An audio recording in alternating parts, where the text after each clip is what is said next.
Just outside our Idaho Falls studio where melting snow left the road covered in water. Tonight, why we could see more of this as the temperatures rise. Plus, inside the fire, a new concern over just how fast flames can develop if your home catches fire. Tonight, what's behind the speed of the blaze? But first, it had to come down. Heavy snow putting stress on roofs across East Idaho. Tonight, what some roofing companies are saying as the buildings come tumbling down. Local News 8 at 5 starts right now. You're watching Local News 8 at 5. Local people, local news. Good evening. The proof is in the pictures. We've been warning you for weeks about what could happen if you don't clear the snow off your roofs. Tonight, visual proof of why you need to do just that. Local News 8's Taja Davis on your side tonight with the pictures and warning. Building code requires that structures are built to withstand maximum recorded snow load. But one carport couldn't stand that test. Last night, a couple living at Parkwood Apartments heard a loud rumble, then a crash. They came outside to this: 3 cars trapped under the carport. Cases like the carport, overhangs, things like that, watch for distortion. If it's bending from the weight of the snow, you need to get the weight off. Carefully monitor the amount of snow piling and how the building is holding up. You can see that this carport has snow up to about a foot or even more. Usually there's some sort of warning, like stuff just doesn't all of a sudden collapse. Usually it flexes or bends or distorts before there's going to be an issue. If you see a big pile of snow on a fixture that could collapse, contact your landlord or a roof contractor to clear the snow for you. In Idaho Falls, I'm Taja Davis. A crew removed the snow from the rest of the carports this morning, and here's an interesting fact. 20 inches of snow can weigh 10 pounds per square foot. That means a 20 by 20 roof with that amount of snow on it can be supporting about 4,000 pounds of weight. Staying on the weather watch, the good news in all of this, the snow is going to start melting as our temperatures start to warm up. So for a check of our forecast, let's go live to Chris Nessman, who's outside our studios. Chris, the sun is finally here. Yeah, that's right, Chris. And you know what? There's this random thing called melting snow that's going on. It's kind of weird. I heard of it once. I don't know. But you can see a parking lot. A lot of parking lots are looking like this today. We've got puddles everywhere. Now, Yellowstone, just outside the studio, was worse. It's a lot better now. But again, it's because we have those above freezing temperatures. And with that, we've also got people that went to wash their cars. It's finally warm enough where you're going, hey, it's not going to freeze on my car as soon as I leave the car wash, and I can get out and vacuum it. So the car washes were very busy today. And also, I mean, when you get out and vacuum, your hands don't freeze because it is warm enough. And as we look at those temperatures around the region, if we can pull Viper up, it's pretty warm. A lot of places 30s, couple 40s on the map. Couple places, i.e. Salmon, not above freezing, in fact upper 20s in the Salmon area. And if we move past the temperatures to look at the actual radar, we have gotten some snow showers. In fact, the Tetons in particular had some decent totals today. Everyone else is going to see off and on showers, and that will continue into tonight. If we look at tonight, the average low across the region will be right around 30 degrees. Some places a bit chillier. A couple places won't even get below freezing, and any showers they do get will be more rain instead of snow. Now, coming up, Chris, we're going to have a look at our full weather forecast, and I'm going to tell you, it is a roller coaster. We're going to have snow, rain, well above average, and even slightly below average temperatures all in our forecast. Back to you. All right. Thank you, Chris. And while this warm-up is nice, there is a concern that comes with it. It's the risk of flooding. Meteorologists across the state are warning of that risk. The big concern is all the snow and ice keeping from the water from having a place to go. You saw some of it in Chris's live shot. There are several people watching that risk. One of the areas of concern in eastern Idaho could be the south, where snowpack levels are well above average. The cities of Pocatello and Blackfoot have set up sandbagging stations just in case. Get first alert weather anytime, on demand. Log on to localnews8.com. Dozens of Idaho's wildlife are dying after eating a popular decorative plant called the Japanese yew. The plant, seen here, has red berries and bright green leaves. It's appealing to the eye, but if eaten by the handful, it can kill anyone, including humans. About 50 pronghorns died in Boise last week, and this week, 2 neighbors found a total of 8 dead elk in their yard after eating it. Idaho Fish and Game are encouraging people, especially those in rural areas, to remove the plant from their yards. In some cases, Fish and Game has offered to reimburse you for removing the plant. A Pocatello woman reported missing in Oregon is safe tonight. Her family says she turned herself into police after we broke the story that she had vanished. The family of this woman, Linda Rothman, reported her missing after an odd post showed up on her Facebook page Thursday night. The post read Linda had died and gone to be with the angels. The person who wrote it claimed to be Linda's roommate, but it's unclear who actually wrote that post. The post came after a series of odd events. According to Rothman's daughter and police, Rothman called a crisis line back on January 3rd, saying she was being held hostage by two men with guns at a hotel. Police did respond, but found nothing suspicious, so no report was taken. The next day, January 4th, Rothman is said to have called police again. She told officers she was leaving to return back here to Idaho. Police are now investigating every aspect of this case. We turn now to the immigration order and Idaho Governor Butch Otter's comments on the issue. In an interview with Idaho Public Television, Governor Otter said he believes Christian refugees should be given priority coming into the country. President Donald Trump made the same statement last week. Otter did acknowledge his stance is discriminatory, but said it was needed to protect the United States. And it seems you just can't get away from this story, and every time you turn away, some sort of new twist is taking place. Tonight, there is a war of words between the president and a federal judge who blocked officials from enforcing the refugee and immigration restrictions. ABC's David Wright is traveling with the president and has more. No hate, no fear.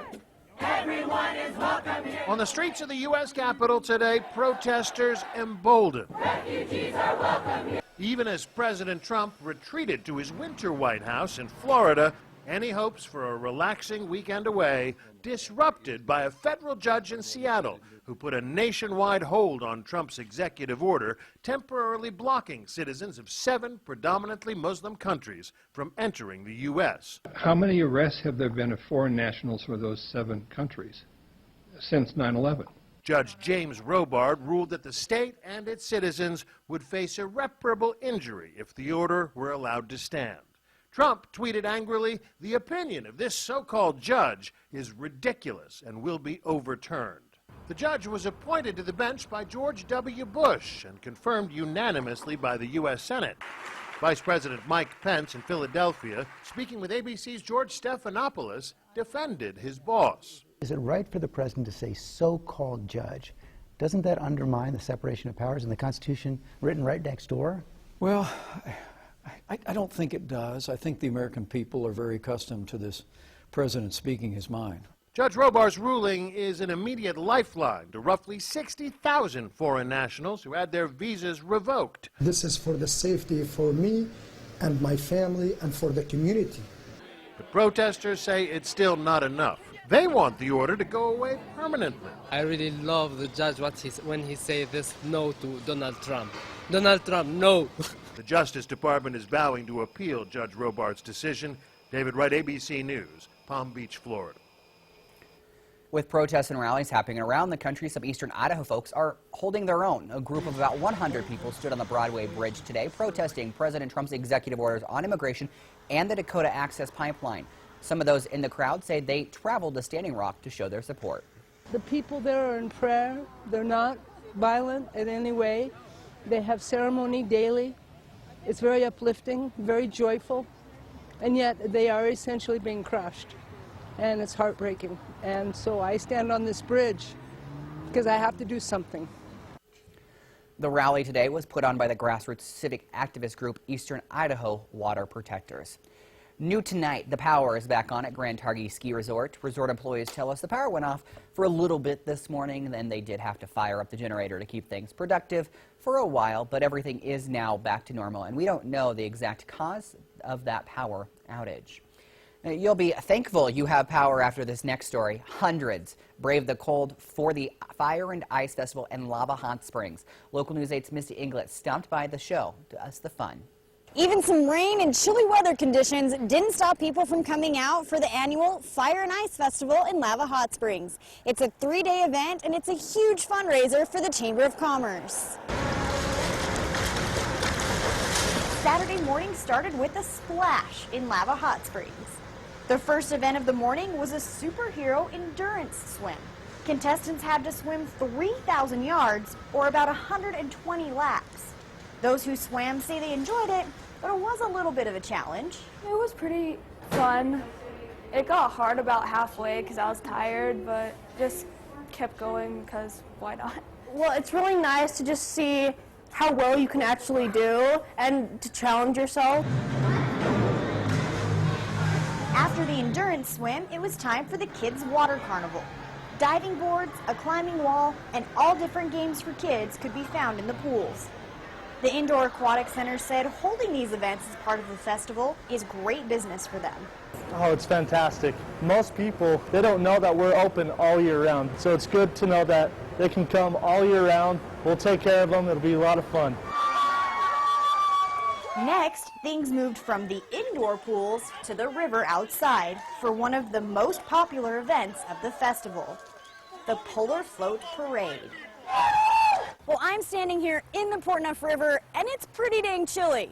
Well, those who brave the water will take inner tubes and float this river, all while sporting fun costumes.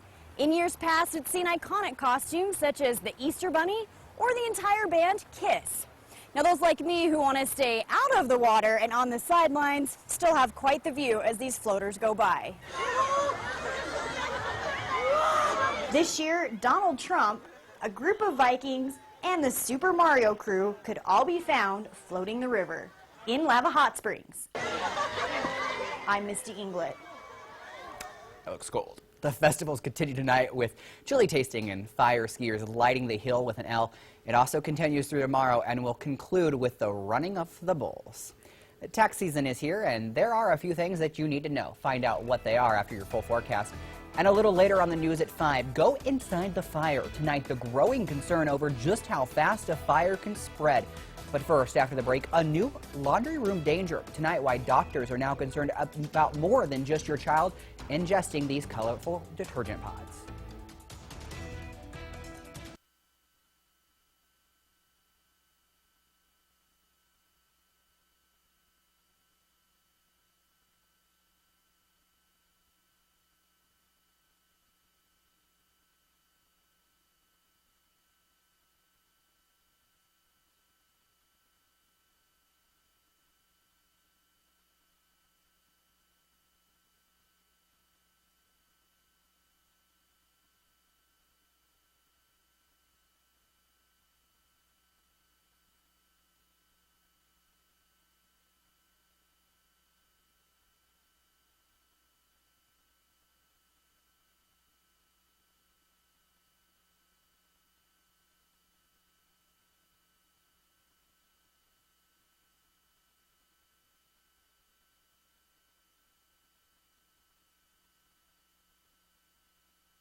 Health matters now. Flu season is upon us, and it is shaping up to be a serious one. The Idaho Department of Health and Welfare says 7 flu-related deaths were reported just last week.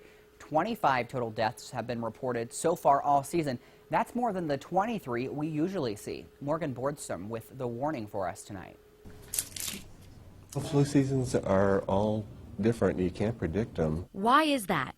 Each year, the severity is different. Usually has to do with the specific strains that are circulating. Neeraj Soni is a doctor with St. Luke's Emergency Medicine. He says most patients they're seeing with the flu have influenza A. Symptoms can be brutal: coughing, body aches, fever, and even headaches. A lot of times we do see it more towards the end of January, early February. The Department of Health and Welfare started seeing local cases in mid-December. Shortly after, they say the flu spread across the state. We're really in the early part of the season, which means that there's plenty of time to get vaccinated. It also makes us a little bit concerned that it's so severe already. Every vaccination is different, and this year's has multiple different strains that help protect you from getting the flu or help with the severity of it. This year's vaccine involved 2 strains of influenza A and 1 of influenza B. Advice from doctors. Influenza is very easy to spread. To protect others, don't go to school or work if you're sick. We see lots of problems in schools and at workplaces in addition to people that live together. So whether it's in a dorm or in a nursing home or assisted living facility. 24 of the 25 deaths reported so far this year are in people over 50 years old. Clusters of outbreaks are high at nursing homes right now. That's one place you don't want to see it because these are people who are elderly. They're at risk of having the most severe symptoms or passing away, along with young kids and people with compromised immune systems. Health experts say flu-related deaths can be caused from underlying health conditions. There can be complications from a respiratory perspective, dehydration, or people can get sick from an infection that the flu may have caused. Complications from the flu and flu deaths are hard to separate. Of course, there are common sense things that you can do to protect yourself. Doctors say cover your cough, wash your hands, and stay home if you're sick. A warning tonight for parents with young children. There may be more danger lurking in your laundry room than you thought. This week, a new report found the danger from detergent pods goes just beyond children ingesting them. Tonight, the worry is over eye injury. Researchers looked at cases of eye irritation and burns and found 480 cases of pod injuries in 2015. Fortunately, the fix is simple. Put away those pods. Store them on a high shelf out of reach of your kids.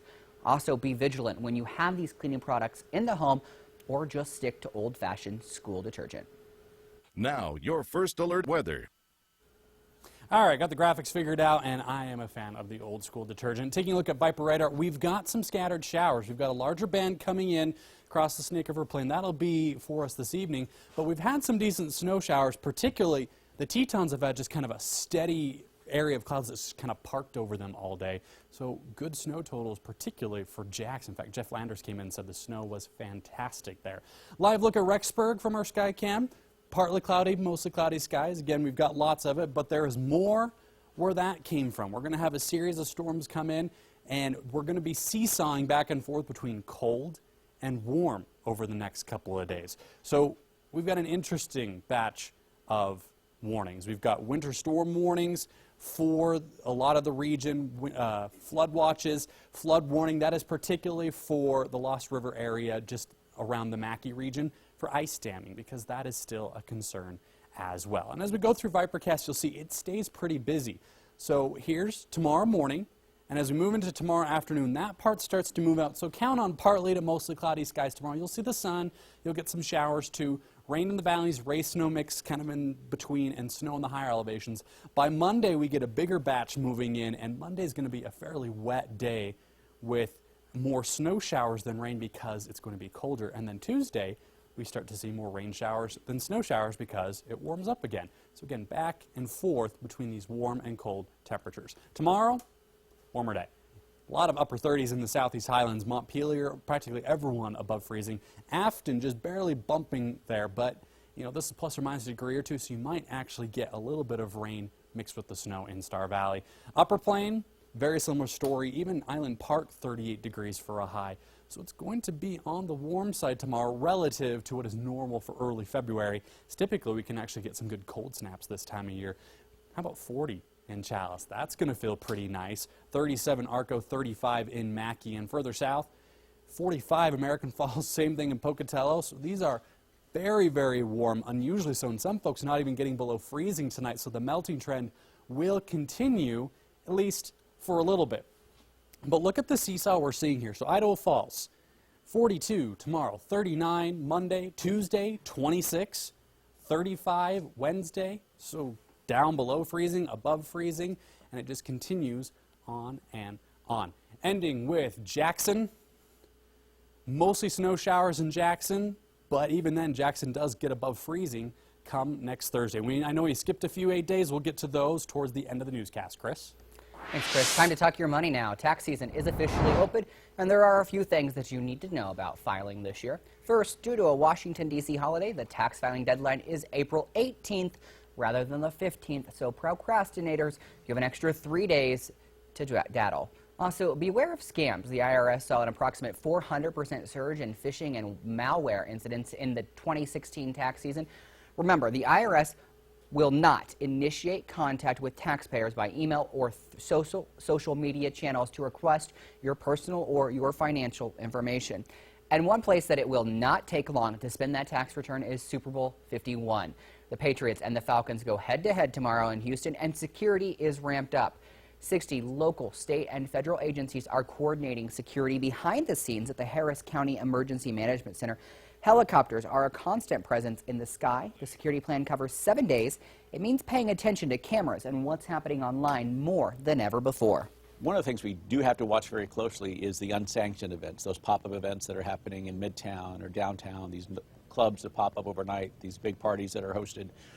That's inevitably a part of Super Bowl. Police say they are also monitoring social media. They want to know who's tweeting out an event that just came together and how can police get there if help is needed. It is a nightmare that no one wants to go through. Fire crews nationwide respond to a fire every 23 seconds. Next at 5, go inside the fire as we investigate why fires today burn faster than ever before.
Take a look at this video here behind me.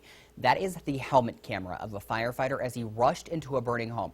It didn't take long for the flames that you see here behind me to develop. A fire can quickly spread. Officials say a fire can double in size every 30 seconds. And what's worse, a fire today could burn 4 times faster than it did 30 years ago. Amy Reed is looking into this for us. She goes in depth with what she found. It can be minutes now, literally like less than 5 minutes now, before an entire room has gone up and it's possibly through the roof already. Captain Widener has been fighting fires for nearly 30 years, and he says things have changed. You had more time in the structures, typically, 30 years ago. Now, with the rate that everything's being consumed, you have less time to get in, get out, and get the job done. That's because our furniture and our houses have changed. What was once wood or wool is now synthetic. He showed me some YouTube videos that highlight the difference this can make. This room on the left is filled with furniture made from natural fibers. On the right, more modern and synthetic. Just watch how much more quickly the new furniture is engulfed. A wider view at about 4 minutes. The modern room is done, while the legacy room will last for more than 20 minutes more. Widener told me this means you need to make sure you're getting out fast. Firefighters recommend that you come up with a plan now in case of an emergency later. I'll use this worksheet the American Red Cross put out to design one of my own. First, draw up a floor plan of your house. I'll use the station. Then you need to come up with at least 2 ways to leave your house safely. Also, you need to come up with a meeting place to make sure that you all got out safely. Remember, in these situations, you won't have a lot of time to get out, so the fire department recommends that you practice. It's much better to, if we are going to go to one of these fires, that when we arrive that everyone is out of the house. That was Amy Reed reporting. Another way to make sure you get out quick is to have a working smoke detector. A live look tonight over the city of Pocatello. A beautiful night out there. Chris Nessman back with a final look at our forecast and how long our warm-up will remain around.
Hey, it's still warm outside. How long is it going to last?